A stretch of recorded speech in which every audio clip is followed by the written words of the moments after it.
Cela pourrait être un jour comme les autres au Vatican, mais ce samedi, place Saint-Pierre, règne une ambiance particulière. Dimanche, le pape Benoît XVI célébrera son dernier Angélus et l'heure est aux ultimes préparatifs. Bernard Moret, qui a été garde suisse pendant près de 20 ans avant de devenir un guide spécialiste du Vatican, a noté lui aussi l'effervescence qui anime le Saint-Siège. On est devant la porte Sainte-Anne, qui est une entrée de service. Donc c'est ici que passent à peu près 70 à 80% des véhicules qui entrent dans le Vatican.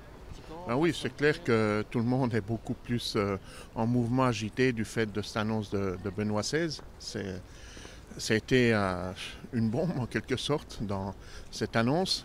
Et tout le monde est là en train d'attendre, de voir ce qui va se passer, etc.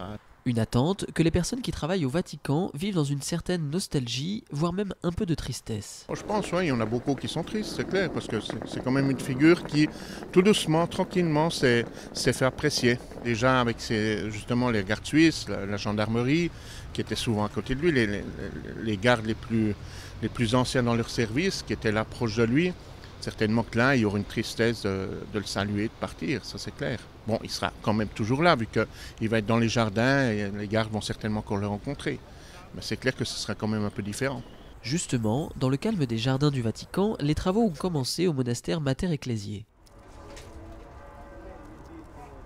Ce bâtiment, bâti sur l'emplacement de l'ancienne maison des jardiniers du Vatican, accueillera Benoît XVI à son retour de Castel Gandolfo une fois le nouveau pape élu. Prenant la suite, des religieuses contemplatives, les dernières de l'ordre de la Visitation sont parties en novembre 2012, Benoît XVI y mènera une vie de prière et de recueillement entre la chapelle, le jardin potager et la vue sur l'arrière de la basilique Saint-Pierre. Le monastère, au cœur des jardins du Vatican, est situé non loin de la reproduction de la grotte de Lourdes offerte au pape Léon XII. C'est ici que Benoît XVI, en 2007, avait confié à Marie les gens qui travaillent au Vatican, afin que l'Esprit du Christ anime chaque devoir et chaque service.